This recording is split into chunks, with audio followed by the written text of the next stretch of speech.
संपूर्ण शिव तांडव स्तोत्र हिंदी अनुवाद के सहित। कुबेर व रावण दोनों ऋषि विश्रवा की संतान थे और दोनों सौतेले भाई थे। ऋषि विश्रवा ने सोने की लंका का राज्य कुबेर को दिया था, लेकिन किसी कारणवश अपने पिता के कहने पर वे लंका का त्याग कर हिमाचल चले गए। कुबेर के चले जाने के बाद इससे दशानन बहुत प्रसन्न हुआ। वह लंका का राजा बन गया और लंका का राज्य प्राप्त करते ही धीरे धीरे वह इतना अहंकारी हो गया कि उसने साधुजनों पर अनेक प्रकार के अत्याचार करने शुरू कर दिए। जब दशानन के इन अत्याचारों की खबर कुबेर को लगी तो उन्होंने अपने भाई को समझाने के लिए एक दूत भेजा, जिसने कुबेर के कहे अनुसार दशानन को सत्य पथ पर चलने की सलाह दी। कुबेर की सलाह सुन दशानन को इतना क्रोध आया कि उसने उस दूत को बंदी बना लिया व क्रोध के मारे तुरंत अपनी तलवार से उसकी हत्या कर दी।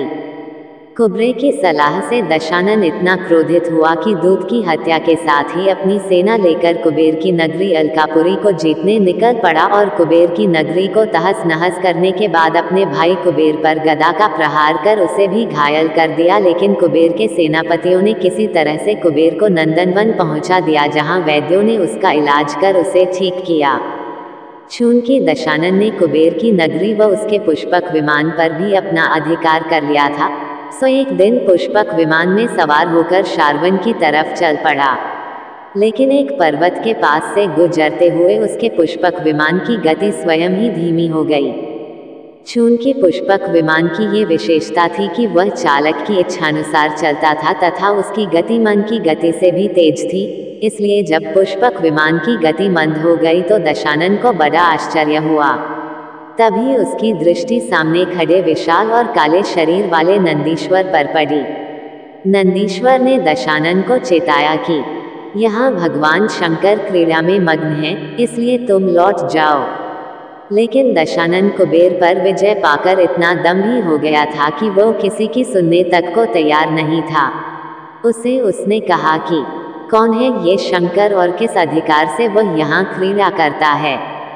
मैं उस पर्वत का नामो निशान ही मिटा दूंगा जिसने मेरे विमान की गति अवरुद्ध की है। इतना कहते हुए उसने पर्वत की नींव पर हाथ लगाकर उसे उठाना चाहा। अचानक इस विघ्न से शंकर भगवान विचलित हुए और वहीं बैठे बैठे अपने पांव के अंगूठे से उस पर्वत को दबा दिया ताकि वह स्थिर हो जाए। लेकिन भगवान शंकर के ऐसा करने से दशानन की बाहें उस पर्वत के नीचे दब गई। फलस्वरूप क्रोध और जबरदस्त पीड़ा के कारण दशानन ने भीषण चीत्कार कर उठा, जिससे ऐसा लगने लगा कि मानो प्रलय हो जाएगा। तब दशानन के मंत्रियों ने उसे शिव स्तुति करने की सलाह दी ताकि उसका हाथ उस पर्वत से मुक्त हो सके। दशानन ने बिना देरी किए हुए सामवेद में उल्लेखित शिव के सभी स्तोत्रों का गान करना शुरू कर दिया, जिससे प्रसन्न होकर भगवान शिव ने दशानन को क्षमा करते हुए उसकी बाहों को मुक्त किया। दशानन द्वारा भगवान शिव की स्तुति के लिए किए जो स्तोत्र गाया गया था, वह दशानन ने भयंकर दर्द व क्रोध के कारण भीषण चीत्कार से गाया था और इसी भीषण चीत्कार को संस्कृत भाषा में राव सुश्रूम कहा जाता है। इसलिए जब भगवान शिव रावण की स्तुति से प्रसन्न हुए और उसके हाथों को पर्वत के नीचे से मुक्त किया, तो उसी प्रसन्नता में उन्होंने दशानन का नाम रावण यानी भीषण चीत्कार करने पर विवश शत्रु रखा, क्योंकि भगवान शिव ने रावण को भीषण चीत्कार करने पर विवश कर दिया था और तभी से दशानन को रावण कहा जाने लगा।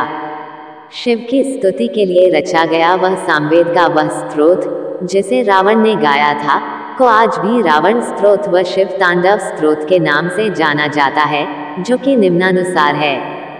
शिव तांडव स्तोत्र। जटाट्वी गलजल प्रवाह पावित स्थले गलेवलंब्या लंबिता भुजंग तुंद मालिकाम डमर डमर डमर डम निनादव डमरवयम चकार चंड तांडव तनोतु न शिवा शिवम। इसका हिंदी अनुवाद। सघन जटामंडल रूप वन से प्रवाहित होकर श्री गंगा जी की धाराएं जिन शिवजी के पवित्र कंठ प्रदेश को प्रक्षालित धोती करती हैं और जिनके गले में लंबे लंबे बड़े बड़े सर्पों की मालाएं लटक रही हैं तथा जो शिवजी डमरू को डम डम बजाकर प्रचंड तांडव नृत्य करते हैं, वे शिवजी हमारा कल्याण करें। जटा कटा हसम भ्रम भ्रमन निलंब निर्झरी विलोलवी चिवल्लरी विराजमान मूर्धनी धगद धगद गज्ज्वल ललाट पट्टपावके किशोर चंद्रशेखरे रते प्रतिक्षण मम। इसका हिंदी अनुवाद, अति गंभीर कटाहरूप जटाओं में अतिवेग से विलासपूर्वक भ्रमण करती हुई देवनदी गंगाजी की चंचल लहरें जिन शिवजी के शीश पर लहरा रही हैं तथा जिनके मस्तक में अग्नि की प्रचंड ज्वालाएं धधक कर प्रज्वलित हो रही हैं, ऐसे बाल चंद्रमा से विभूषित मस्तक वाले शिवजी में मेरा अनुराग प्रेम प्रतिक्षण बढ़ता रहे। धरा धरेंद्र नंदिनी विलास बंधु बंधुर स्फुरदृगंत संतति प्रमोद मान से कृपा कटाक्षधारणी निरुद्ध दुर्ध्रपदी कवचिद्विगम्रे मनो विनोदमेतु वस्तुनि। इसका हिंदी अनुवाद, पर्वतराज सुता के विलासमय रमणीय कटाक्षों से परम आनंदित चित्त वाले माहेश्वर तथा जिनकी कृपा दृष्टि से भक्तों की बड़ी से बड़ी विपत्तियां दूर हो जाती हैं, ऐसे दिशा ही है वस्त्र जिसके दिगंबर शिवजी की आराधना में मेरा चित्त कब आनंदित होगा। जटा भुज गपिंगल स्फुरत फनामनि प्रभा कदम्ब कुकुम द्रव प्रलिप्त दिग्वधु मुखे मदांध सिंधु रसफुरत वगुतरीय मिदुरे मनो विनोदद्भुत बिंभरतु भूत भरतरी। इसका हिंदी अनुवाद, जटाओं में लिपटे सर्प के फण के मणियों के प्रकाशमान पीले प्रभा समूह रूप केसर कांति से दिशा बंधुओं के मुखमंडल को चमकाने वाले मतवाले गजासुर के चर्मरूप उपरने से विभूषित प्राणियों की रक्षा करने वाले शिवजी में मेरा मन विनोद को प्राप्त हो। सहस्र लोचन प्रभृत्या शेषलेख शेखर प्रसून धूलिधोरणी विधुस्रांध्रपीठ भूह भुजंग राजमाल्या निबध जाटजुटक्या श्रिय चिरा जायता चकोर बंधु शेखरा। इसका हिंदी अनुवाद, इंद्रादि समस्त देवताओं के सिर से सुसज्जित पुष्पों की धूलि राशि से धूसरित पादपृष्ठ वाले सर्पराजों की मालाओं से विभूषित जटा वाले प्रभु हमें चिरकाल के लिए संपदा दें। ललाट चत्वर ज्वल धनंजय स्फुरिगभा निपीत पंचसायकम निमन्निलंपनायम सुधा मयूख लेखया विराजमान शेखर महाकपाली संपदे शिरोजयालमस्तु न। इसका हिंदी अनुवाद, इंद्रादि देवताओं का गर्व नाश करते हुए जिन शिवजी ने अपने विशाल मस्तक की अग्नि ज्वाला से कामदेव को भस्म कर दिया, वे अमृत किरणों वाले चंद्रमा की कांति तथा गंगाजी से सुशोभित जटा वाले तेज रूप नर मुंडधारी शिवजी हमको अक्षय संपत्ति दें। कराल भाल पट्टिकाद गध गद्ध गज्ज्वल अधनंजया धरीकृत प्रचंड पंचसायके धराधरेंद्र नंदिनी कुचाग्र चित्रपत्राक प्रकल्प निक्षिल्पिनी त्रिलोचने मतिर्मम। इसका हिंदी अनुवाद, जलती हुई अपने मस्तक की भयंकर ज्वाला से प्रचंड कामदेव को भस्म करने वाले तथा पर्वत राजसुता के स्तन के अग्रभाग पर विविध भांति की चित्रकारी करने में अति चतुर त्रिलोचन में मेरी प्रीति अटल हो। नवीन मेघ मंडली निरुद्ध दुर्धरस्फुर तकुहु निशीथिनीत मह प्रबंध बंधुकंधरा निलिंपनिर्झरी धरस्तनोतु कृत्ति सिंधुरा कलानिधान बंधुरा श्रियम जगंग धुरंधरा। इसका हिंदी अनुवाद, नवीन मेघों की घटाओं से परिपूर्ण अमावस्याओं की रात्रि के घने अंधकार की तरह अति गूढ़ कंठ वाले देव नदी गंगा को धारण करने वाले जगचर्म से सुशोभित बालचंद्र की कलाओं के बोझ से विनम्र जगत के बोझ को धारण करने वाले शिवजी हमको सब प्रकार की संपत्ति दें। प्रफुल्ल नील पंकज प्रपंच कालिमच्छटा विडम्बी कंठकंध रारुचि प्रबंध कंधरम स्मरच्छिदम पुरच्छिद भवच्छिदम मखच्छिदम गजच्छिदांत कच्छिदम तमंत कच्छिदम भजे।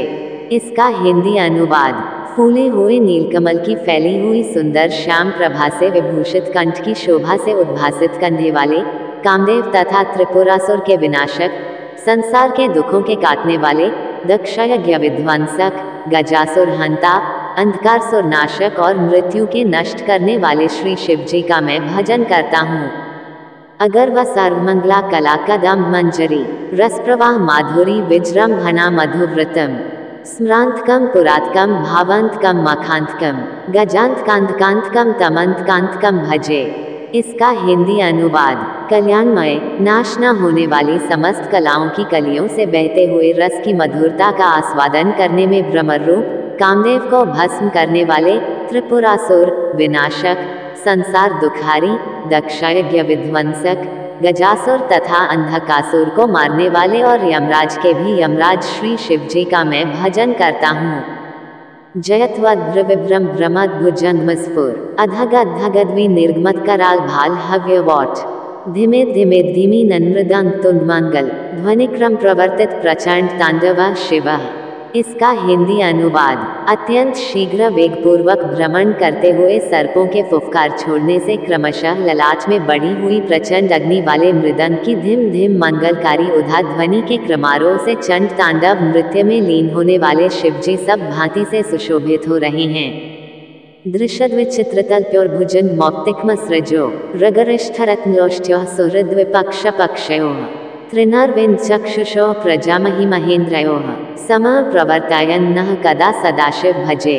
इसका हिंदी अनुवाद, कड़े पत्थर और कोमल विचित्र शैया में सर्प और मोतियों की मालाओं में, मिट्टी के टुकड़ों और बहुमूल्य रत्नों में, शत्रु और मित्र में, तिनके और कमलालोचनियों में, प्रजा और महाराज आदिक राजाओं के समान दृष्टि रखते हुए कब मैं शिवजी का भजन करूंगा। कदा निलंपनिर्झरी निकुंज कोटरे वसन विमुक्त दुर्मते सदा शिरस्थमंजलि वहन विमुक्त लोलालोचनो ललाम्भा लग्नक्या शिवेति कदा सुखी भवाम्यहम्। इसका हिंदी अनुवाद, कब मैं श्री गंगा जी के कछार कुंज में निवास करता हुआ निष्कपटी होकर सिर पर अंजलि धारण किए हुए चंचल नेत्रों वाली ललनाओं में परम सुंदरी पार्वती जी के मस्तक में अंकित शिव मंत्र उच्चारण करते हुए परम सुख को प्राप्त करूंगा। निलिम्प नाथनागरी कदम मौलमल्लिका निगुम्फनिर्भक्षरन् धूषणिका मनोहरा तनोतु नो मनोमुदम विनोदिनी महनिश परिश्रया पर पदम तदंगजत विशाचया।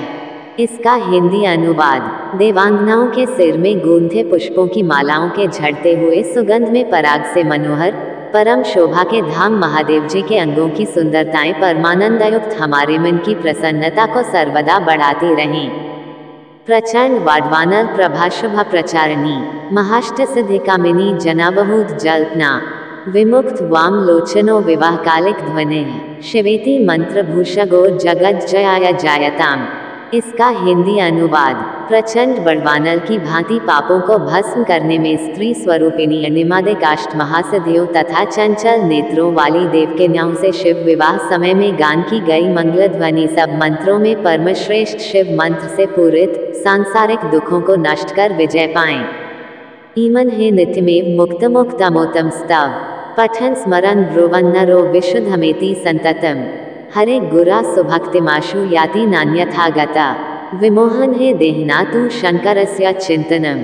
इसका हिंदी अनुवाद, इस परम उत्तम शिवतांडव श्लोक को नित्य प्रति मुक्तकंठ से पढ़ने से या श्रवण करने से संतति वगैरह से पूर्ण हरि और गुरु में भक्ति बनी रहती है। जिसकी दूसरी गति नहीं होती शिव की ही शरण में रहता है। पूजा सांसमय दश्वक्रत्र गीतम यह शंभु पूजन में पठति प्रदोषे तस्य स्थिरा रथ गजेंद्र तुरंगयुक्ता लक्ष्मी सदैव सुमुखी प्रददाति शंभुः। इसका हिंदी अनुवाद, शिव पूजा के अंत में इस रावणकृत शिव तांडव स्तोत्र का प्रदोष समय में गान करने से या पढ़ने से लक्ष्मी स्थिर रहती है, रथ गज घोड़े से सर्वदा युक्त रहता है। इति श्री रावणकृतम शिव तांडव स्तोत्रम संपूर्णम। भगवान शिव की आराधना व उपासना के लिए रचे गए सभी अन्य स्तोत्रों में रावण रचित या रावण द्वारा गाया गया शिवतांडव स्तोत्र भगवान शिव को अत्यधिक प्रिय है, ऐसी हिंदू धर्म की मान्यता है और माना जाता है कि शिवतांडव स्तोत्र द्वारा भगवान शिव की स्तुति करने से व्यक्ति को कभी भी धन संपत्ति की कमी नहीं होती, साथ ही व्यक्ति को उत्कृष्ट व्यक्तित्व की प्राप्ति होती है, यानी व्यक्ति का चेहरा तेजस्वी बनता है तथा उसके आत्मविश्वास में भी वृद्धि होती है। इस शिवतांडव स्तोत्र का प्रतिदिन पाठ करने से व्यक्ति को जिस किसी भी सिद्धि की महत्वाकांक्षा होती है, भगवान शिव की कृपा से वह आसानी से पूर्ण हो जाती है। साथ ही ऐसा भी माना जाता है कि इस स्तोत्र के नियमित पाठ से वाणी सिद्धि की भी प्राप्ति होती है, यानी व्यक्ति जो भी कहता है वह वैसा ही घटित होने लगता है। नृत्य, चित्रकला, लेखन, योग, ध्यान, समाधि आदि सिद्धियां भगवान शिव से ही संबंधित हैं, इसलिए शिवतांडव स्तोत्र का पाठ करने वाले को इन विषयों से संबंधित सफलता सहज ही प्राप्त होने लगती हैं। इतना ही नहीं, शनि को काल माना जाता है जबकि शिव महाकाल हैं, अतः शनि से पीड़ित व्यक्ति को इसके पाठ से बहुत लाभ प्राप्त है। साथ ही जिन लोगों की जन्म कुंडली में सर्प योग, कालसर्प योग या पितरी दोष होता है, उन लोगों के लिए भी शिवतांडव स्तोत्र का पाठ करना काफी उपयोगी होता है, क्योंकि हिंदू धर्म में भगवान शिव को ही आयु, मृत्यु और सर्प का स्वामी माना गया है।